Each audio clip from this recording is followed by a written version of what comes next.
नमस्कार, मैं हूं सिंपल मारुद्या और आप देख रहे हैं एमडीपी न्यूज़ 24। एमडीपी न्यूज़ 24 की एक खास पेशकश एक मुलाकात में आपका स्वागत है।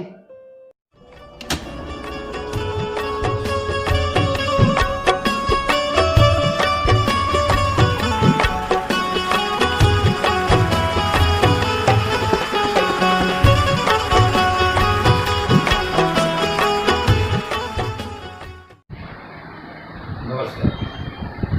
एक मुलाकात में आज हम आपकी मुलाकात श्री राम सेवक सिंह गुंजन जी से करवा। गुंजन जी रेड रोज हाई स्कूल के प्राचार्य हैं, साथ ही वे जाने माने उद्घोषक हैं। लोग तो उन्हें कहते हैं कि बेरोजगार की आवाज़ है, मुझे लगता है कि पूरी झारखंड की आवाज़ है। तो ऐसे व्यक्ति से वे कलाकार भी हैं, कवि भी हैं और एक अच्छे प्राचार्य हैं जो बच्चों के साथ हमेशा उनका एक अच्छा व्यवहार रहता है और वर्ग में जब होते हैं तो उन्हें समय की चिंता नहीं होती, दो वर्ग एक साथ होते हैं। ऐसे व्यक्ति से बहुमुखी प्रतिभा के धनी व्यक्ति से आज हम आपको मिलवा रहे हैं। तो नमस्कार सर। नमस्कार। तो हम शुरुआत करते हैं तो सबसे जो ताज़ा घटना हुई है उससे। पूरी दुनिया जो है आज कोरोना के संक्रमण से आक्रांत है, बहुत सारी घटनाएं घट रही हैं, लेकिन जो सबसे ताज़ा घटना है सीमा पर चीन के द्वारा जो हमले हुए और उसमें हमारे बहुत सारे सैनिक जो हैं और कर्नल भी शहीद हुए। इस पर आपको क्या ऐसे कारणों करके चीन से ही कहा जाता है कि चीन से ही कोरोना का फैलाव हुआ है, इस तरह की घटना हो रही है। सबसे पहले तो सभी शहीदों के प्रति विनम्र श्रद्धांजलि। चीन दुनिया का सबसे बेवफा देश है और यकीन मानिए तो आंतरिक वह भावना उसकी जो होती है वह कलुषित है जी।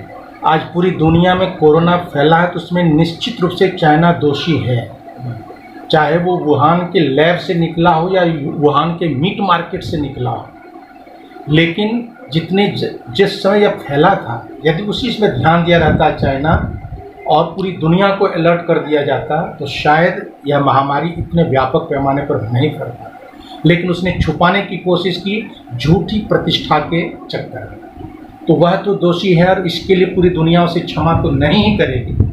लेकिन उसके बाद उसका दुस्साहस और उसकी घृणित मानसिकता कि उसमें आज भी साम्राज्यवादी प्रवृत्ति 1962 में भारत पर आक्रमण वो भी छल से किया जब हिंदी चीनी भाई भाई का नारा बुलंद होता था। उस वक्त धोखा देकर के उसने हमारे 48,000 वर्ग किलोमीटर क्षेत्र पर कब्जा कर लिया और जिसे अक्साई चीन आज कहते हैं, और आज उसे अपना क्षेत्र घोषित करता है। और गत दिनों जो 14-15 की रात घटना घटी है वह भी उसके धोखे का ही परिणाम।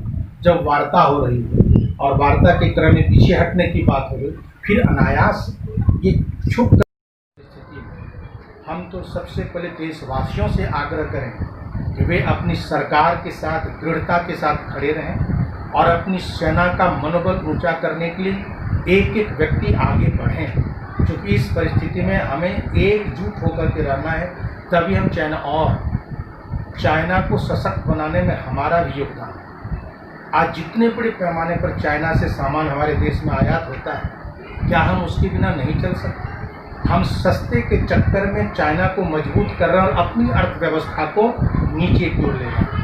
आज आवश्यकता है कि चाइना की वस्तुओं की विकल्प दुनिया में हर वस्तु का विकल्प है और वैसी वैकल्पिक चीज़ें हमारे यहाँ मौजूद हैं, हम उसका उपयोग करें। हम तो आपके इस चैनल के माध्यम से युवाओं से आह्वान करेंगे कि सबसे पहले जो भी ऐप्स डाउनलोड किए गए चाइना के उसे अपने मोबाइल से डिलीट करें। एक साथ यदि पूरा देश ऐसा करता है तो चाइना को एक बहुत ही मजबूत संदेश जाएगा कि जब एक बार में सब कोई टिकटॉक से ऑफ हो जाता है या चैंटर से ऑफ हो जाता है, तब यदि सब आगे बढ़ें तो देश का क्या होगा। इसलिए उसे सबक सिखाना बहुत जरूरी है। अच्छा, 1962 का जो भारत है और आज का भारत कहते हैं कि हम चीन से कम नहीं हैं। तो ये बात चीन को समझ में ये बात नहीं आती है।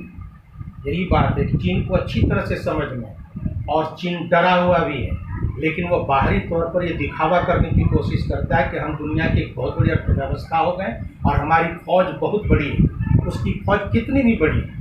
1971 के युद्ध में पाकिस्तान की मदद के लिए अमेरिका से उस समय के ज़माने में आधुनिकता से लैस जहाजी बेड़ा भेजा गया और उसे नस्त नाबूद कर दिया था हमारे भारतीय जाबाजों ने।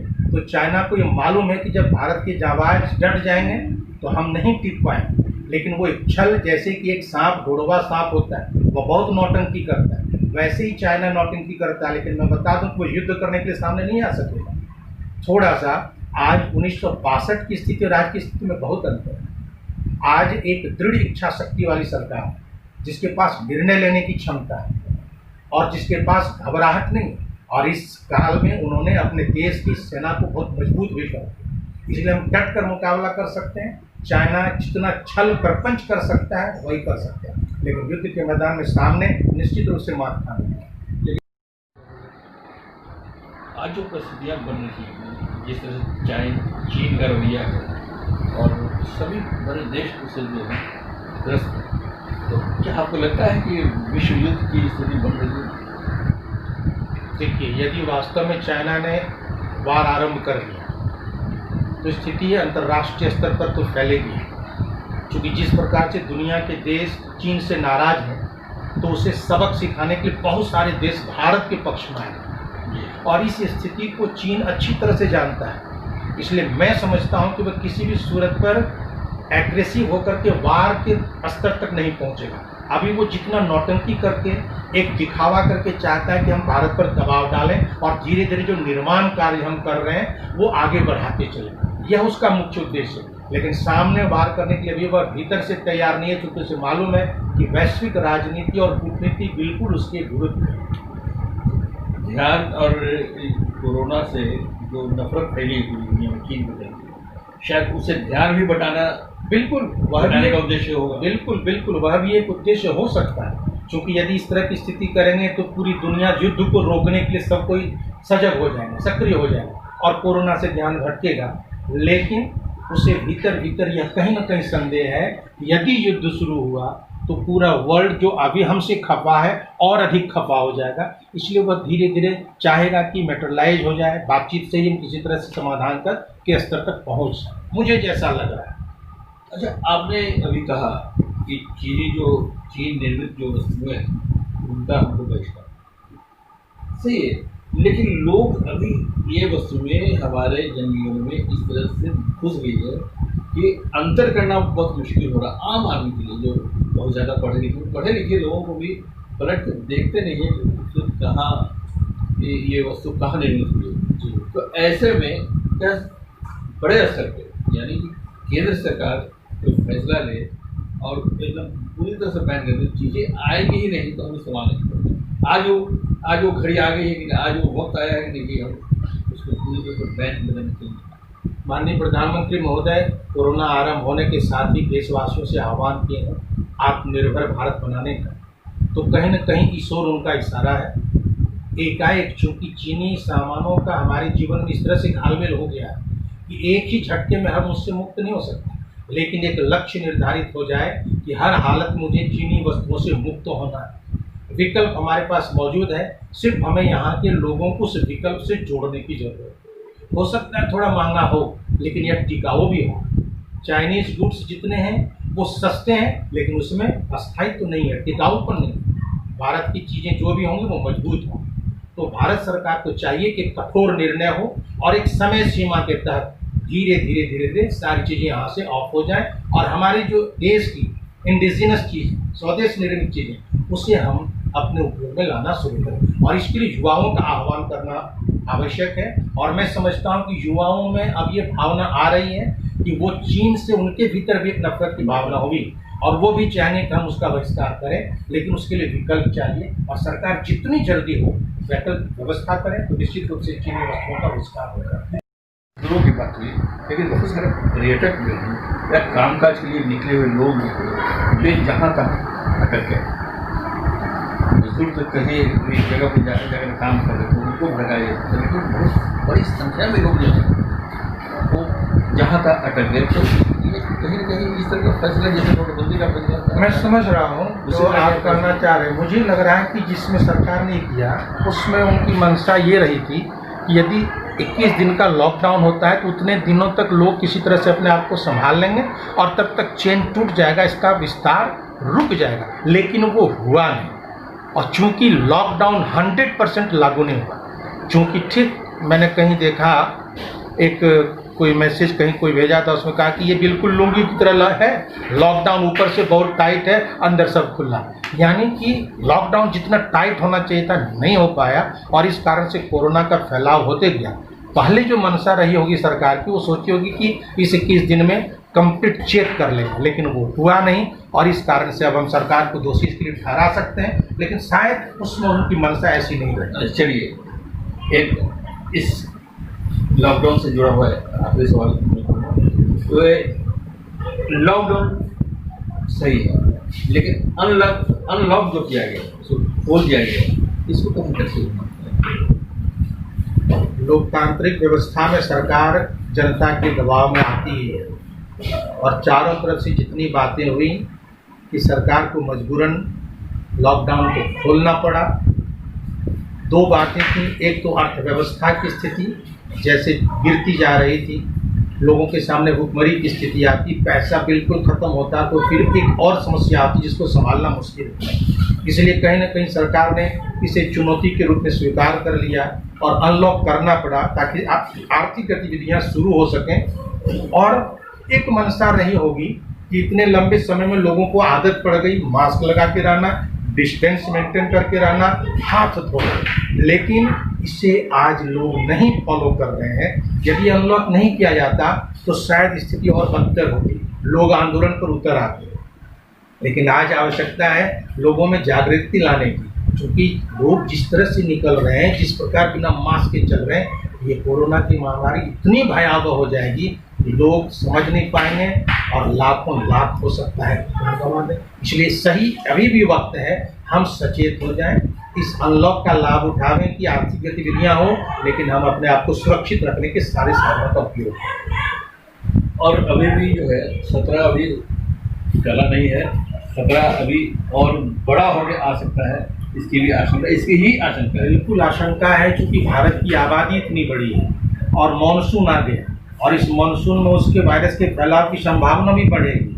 और दूसरी बात की जैसे इतनी बड़ी आबादी चारों तरफ निकल रही है तो फैलाव होगा और फिर गांव-गांव तक न फैल जाए।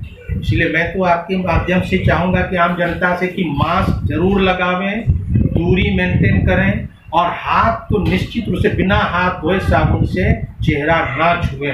ये 3 काम यदि कर पाते हैं, कम से कम मास्क और हाथ धोना, यदि ये दोनों करते हैं तो 90% चेक कर सकते हैं। अब ये बताएं कि कोरोना के टाइम इतना बड़ा लॉकडाउन, इससे आपका व्यक्तिगत रूप से जो आपका पोषक है, कमी है, वो ज़्यादा प्रभावित हुआ एक शिक्षक के प्रचार के। मैं एक शिक्षक रूप में बहुत ज़्यादा उत्साहित हो गया, क्योंकि बच्चों के भविष्य का सवाल है। 2 बातें होती हैं, एक तो लोगों के सामने वेतन की समस्या आ रही है, कि निजी विद्यालय है, सरकारी सहयोग नहीं, क्योंकि जब स्कूल नहीं आ पाते हैं लोग तो जो फी आना चाहिए वो सही ढंग से आता नहीं। ऐसे में काम करने वाले को वेतन, चूँकि अब ऑनलाइन क्लासेस में टीचर्स को मेहनत अधिक करनी पड़ती है, लेकिन सही समय पर पैसा नहीं आने से उनको सही समय पर वेतन नहीं दे पा रहे, वह एक समस्या। दूसरी बड़ी बात कि बच्चों से प्रत्यक्ष जो एक लगाव होता है वो टूट गया, और इस कारण से हम बच्चों के व्यक्तित्व के विकास के लिए या ज्ञानदान की जो प्रक्रिया है उसे जितना स्तर तक हम ला सकते हैं, दे सकते हैं, वो नहीं हो पा रहा। और भीतर से व्यथित हूँ, बच्चे कैसे हैं, क्या कर रहे हैं। ठीक है ऑनलाइन क्लासेस हो रहे हैं, लेकिन कितना दूर तक वो फॉलो कर रहे हैं, घर में क्या कर रहे हैं, ये हम अभी तक अनुभवियों से नहीं जुड़ पा रहे हैं। ऑनलाइन के माध्यम से वो नहीं सफलता मिल रही है जो प्रत्यक्ष क्लास में। जिस स्थिति में पहुँचा खासकर बाजार, ये इसको बनाने में सरकार का, चीन की सरकार का बहुत बड़ा योगदान है, बहुत प्रोत्साहित किया है। तो क्या हमारे यहाँ ऐसा अभी तक हमारे यहाँ ऐसा नहीं हुआ। हमारी यहाँ जैसे मेक इन इंडिया कार्यक्रम हुआ, बहुत सारे कार्यक्रम हुए, लेकिन उसका कुछ प्रतिफल देखने को नहीं मिलता है। तो क्या ऐसा नहीं कि आज जी कोरोना के कारण जो परिस्थितियाँ पैदा हुई, इसलिए आज ही एकदम सही वक्त है जब अपना जो उद्योग है, खासकर जो ग्रामोद्योग है, कुटीर उद्योग है, इसको बढ़ावा देना चाहिए और बढ़ावा दे सरकार। बिल्कुल सही कह रहे हैं। सबसे बड़ी बात है कि अमेरिका, चीन और भारत में अंतर ये है कि भारत में एक दल की शासन व्यवस्था है, बल्कि कहें तो निरंकुश शासन व्यवस्था है। और निरंकुश शासन व्यवस्था हर चीज़ में कुछ खामियां होती हैं, कुछ खूबियां होती हैं। चीन की शासन व्यवस्था इतनी कड़क है कि वहाँ लोगों पर एक भय का वातावरण होता है। दूसरी बात, वहाँ के लोग बहुत ही मेहनती हैं। हमारे देश में एक बहुत बड़ी दुष्प्रवृत्ति जो है कि हम चाहते हैं कि काम कोई और करे, हम सुखभोग करें, हम खुद ही खटने को तैयार नहीं होते। तो हमारी इस मानसिकता में परिवर्तन लाना जरूरी है कि हमें मेहनत करनी पड़ेगी। हमें अपने शारीरिक और मानसिक श्रम दोनों के सहयोग से खुद ही अपने आप को दुनिया को उस स्तर तक ले जाना होगा जहां लोग विकसित देश की श्रेणी में पहुंचते हैं।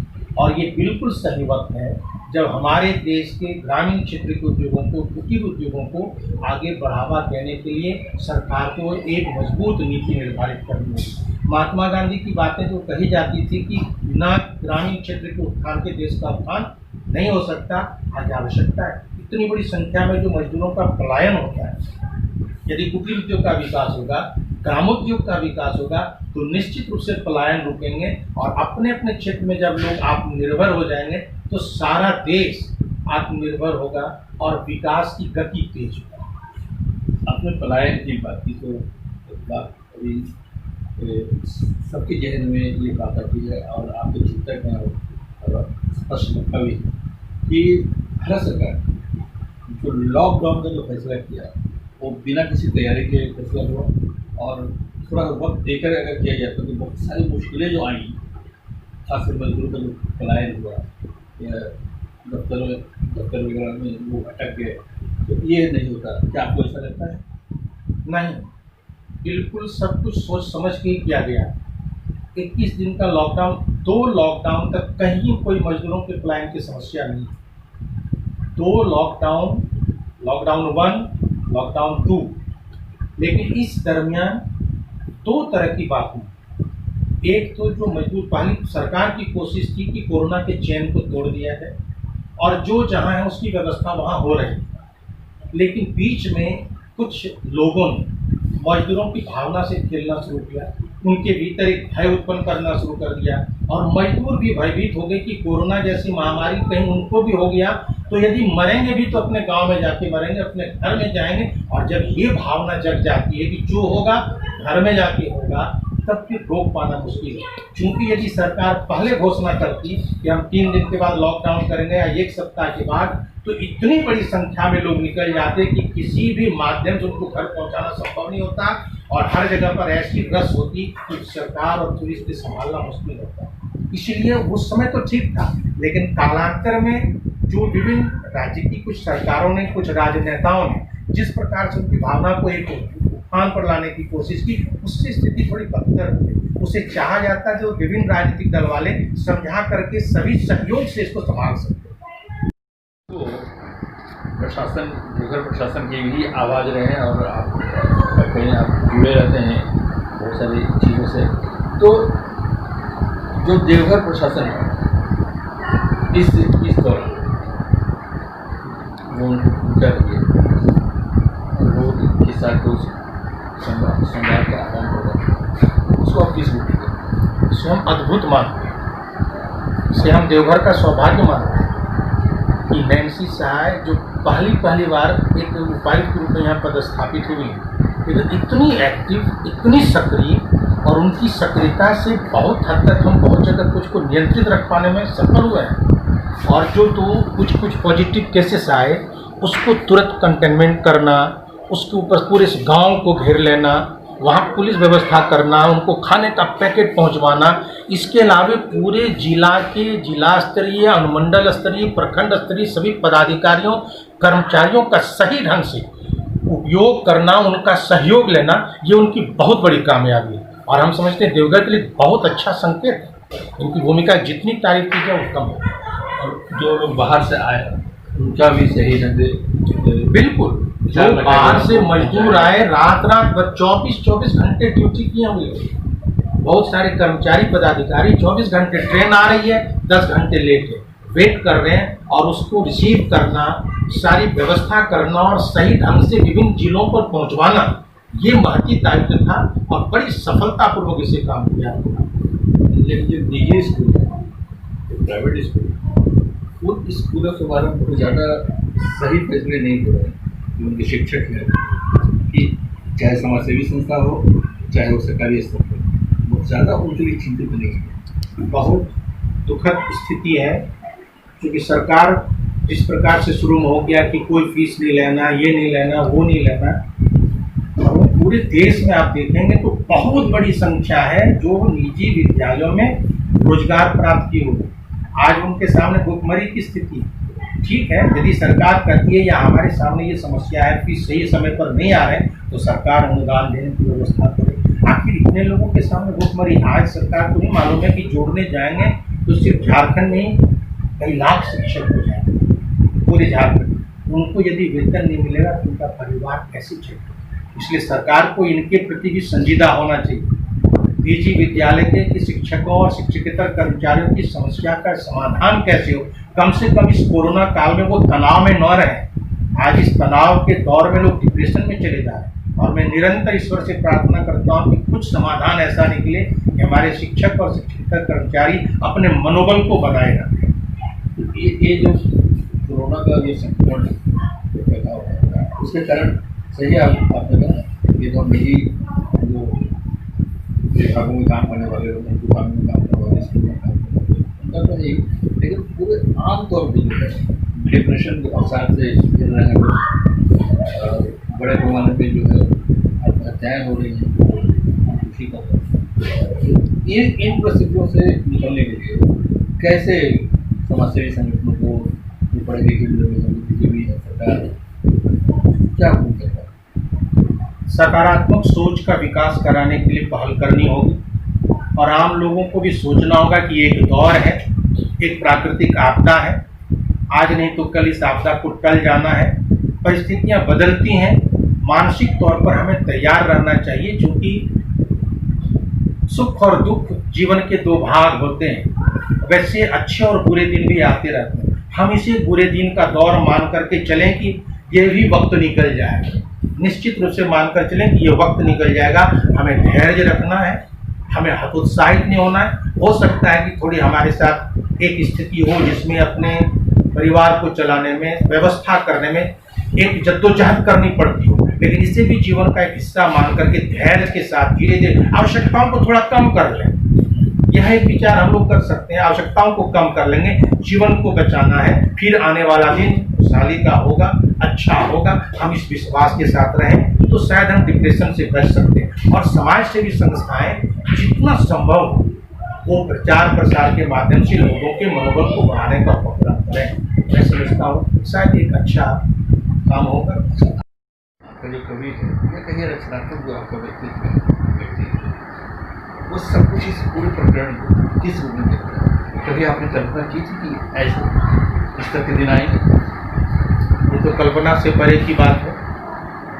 हमारे पूर्वजों ने भी इस तरह की स्थिति नहीं देखी थी, इसलिए यह ऐसी स्थिति में कवि हृदय निश्चित रूप से इसको झिझोड़ करके रख देता है। लोगों की वेदनाएं, लोगों के कष्ट, लोगों के दर्द सामने उभर कर आ जाते हैं, और साथ ही साथ कवि चेतना हमें आगाह भी करने लगती है कि कहीं हम खुद भी तो जिम्मेदार नहीं इसके लिए, कहीं हमने प्रकृति के साथ छेड़छाड़ करके अपनी स्थिति बदतर तो नहीं कर ली। इसलिए एक भीतर संघर्ष होता है, आधुनिकता या परंपरा। आधुनिकता प्रकृति को जीतने का हमारा इरादा सही है या प्रकृति के साथ चलने का इरादा सही है? इन दोनों के बीच एक द्वंद्व सा महसूस है। यहीं पे एक बात और भी आती है कि इससे पूरी दुनिया त्रस्त है। दुनिया के बड़े बड़े देश, शक्तिशाली देश, सुविधा संपन्न देश, वे लोग भी अभी परेशान हैं, और कहीं न कहीं जो भारतीय जीवन पद्धति है, जीवन शैली है, यहाँ बहुत सारे हमारे ऋषि मुनियों ने और परंपरा से बहुत सारी चीज़ें जो आ रही हैं, उसकी तरफ तो पूरी दुनिया की निगाहें पहुंच गई हैं। भारतीय जीवन पद्धति को ही अपनाना पड़ेगा। देखिए, हमारे महर्षि वैज्ञानिक के समकक्ष होते थे, ऋषि बड़े विद्वान और दार्शनिक के समकक्ष होते थे, और हमारे पूर्वजों ने बहुत सोच समझ करके जीवन शैली अपनाई थी, सब व्यवस्था की थी, ताकि एक सामाजिक मर्यादा रहे, एक अनुशासन रहे, एक मनुष्य के बीच में जो एक व्यवस्थाजन्य दूरियां भी हो और आपसी प्रेम और सद्भाव भी हो। इन सारी व्यवस्थाओं को सोच समझ करके तैयार किया गया था, लेकिन हमने पाश्चात्य संस्कृति से प्रभावित होकर के अपने इन व्यवस्थित जीवन शैली को आज विद्रूप शैली में ले आए हैं, जो बहुत ही दुखद है।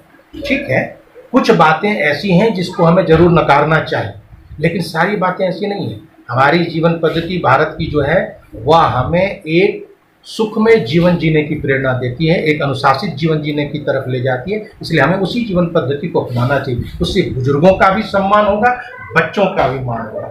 ये हमारी पद्धति।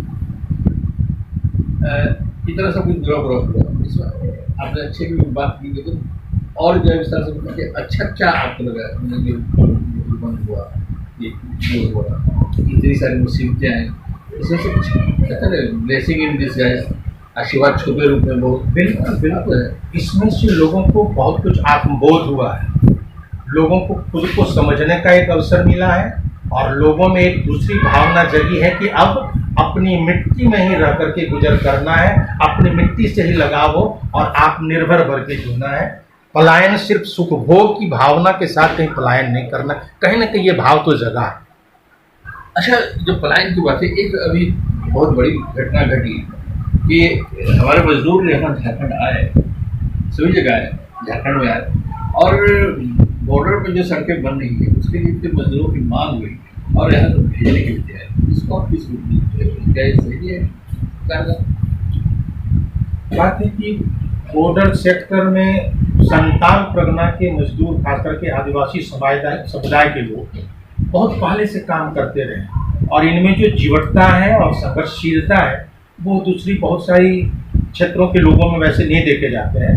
इसी कारण से चूंकि इनका अनुभव रहा है और ये जीवट है, इसलिए इनको पुनः वहाँ ले जाने की कोशिश की गई कि ताकि वहाँ सड़कें बने, इनको रोजगार भी मिले। और एक अच्छी बात रही कि हमारे मुख्यमंत्री हेमंत सोरेन जी ने इस बार बिचौलिया को बीच से हटा दिया और सीधे बात हो गई कि इनको वेतन मिलेगा इतना से इतना। वो अच्छी पहल थी। रोजगार चाहिए और सड़क का निर्माण भी होना जरूरी है, इसलिए कहीं ना कहीं ये कदम ठीक ही था। लेकिन वर्तमान संकट के दौर में शायद कुछ दिन और ठहर जाना बेहतर। तो वैसे तो आप पूरे झारखंड की आवाज़ हैं, लेकिन ये प्रचार भी है बच्चों से, तो जो स्कूली बच्चे हैं और जो शिक्षक हैं और उनके जो अभिभावक हैं, उनसे क्या कहना चाहेंगे अंत में, उनसे संदेश उनको? हम अभिभावकों से निवेदन यही करेंगे कि अभी जो स्थिति है इसमें ऑनलाइन टीचिंग ही सबसे सशक्त माध्यम है, और आपके बच्चों को ऑनलाइन माध्यम से यदि पढ़ाई की जा रही है बच्चों की, तो आप सजग रहें। आप ये देखें कि आपके बच्चे जो टाइम दिया गया उस टाइम पर सही में ऑनलाइन अपने टीचर से कनेक्ट हैं या कनेक्ट करके कुछ और भी कर रहे हैं, क्योंकि यही अभी रास्ता है, इसी के माध्यम से सिलेबस को आगे बढ़ाना है। इसलिए आप उनके ऊपर ध्यान दें, और साथ ही साथ आपके लिए आपके बच्चों के शिक्षक मेहनत कर रहे हैं, इसलिए शिक्षकों के भविष्य का भी ख्याल रखें। यही मेरा विनम्र अनुरोध है। और रही विद्यार्थियों की बात, बच्चों की बात, तो मैं बच्चों से चाहूँगा कि इस विपदा के दौर में आप अपने घर में सुरक्षित रहें और माता पिता के दिशा निर्देश में काम करें, और आपके विद्यालय से जो शिक्षक दिशा निर्देश देते हैं उसका अनुसरण करें और सुरक्षित रहने की कोशिश करें। लोगों से भी एक बार कि कभी खतरा टला नहीं था, और आम लोगों से मेरा विनम्र निवेदन है कि अभी इस कोरोना महामारी का दौर जो चल रहा है, हम निश्चिंत न हो जाएं और ये कदापि न सोचें कि हमें ये वायरस कुछ नहीं कर सकता है। आप कितना भी बुलंद हो, ये वायरस ऐसा चोर वायरस है कि कब किधर से कब आपको संक्रमित कर देगा कहना मुश्किल है। इसलिए सावधानी बरतें, मास्क जरूर लगावें, कोशिश करें दूरी जो 2 गज की कही जाती है कम से कम नहीं 2 गज तो 4 फीट की दूरी तो निश्चित बनावें और साबुन से हाथ बीच बीच में जरूर धोएं। यदि ये काम आप करते हैं तो शायद 90% तक आप सुरक्षित हैं। और ये करना होगा, यदि आप नहीं करेंगे, आप सोचते हैं कि हमारी इम्यूनिटी अधिक है, आप सोचते हैं कि हम बहुत हट्टा कट्टा है, तो आपको मालूम होना चाहिए कि मुंबई में, दिल्ली में 30-32 वर्ष के जवान गुजर गए हैं, पुलिस बल के जवान गुजर गए हैं। कहना मुश्किल है कि किसको यह संक्रमण परेशान करेगा, और साथ ही साथ आपके माध्यम से दूसरे को संक्रमित करने का डर है ना, इसलिए सावधानी बरतें। ये बहुत जरूरी है, इस चैन को तोड़ना जरूरी है, और नहीं तो स्थिति भयावह हो सकती है। तो इस दौर में, कोरोना के संक्रमण के दौर में, और बहुत सारी देश की परिस्थितियाँ जो बन रही है, इस दौर में हमने आज बात की श्री राम सेवक सिंह गुंजन जी से, जो कि रेडियो स्कूल के प्राचार्य और झारखंड की आवाज़, बहुत अच्छे मंच संचालक, अपने आवाज़ उनकी सुनी, उनकी बातें सुनी। तो दोस्तों, फिर हम अगले दिन किसी नए मेहमान के साथ आपके साथ सामने आएंगे और एक मुलाकात में उनसे बात करेंगे। तब तक के लिए विदा, नमस्कार।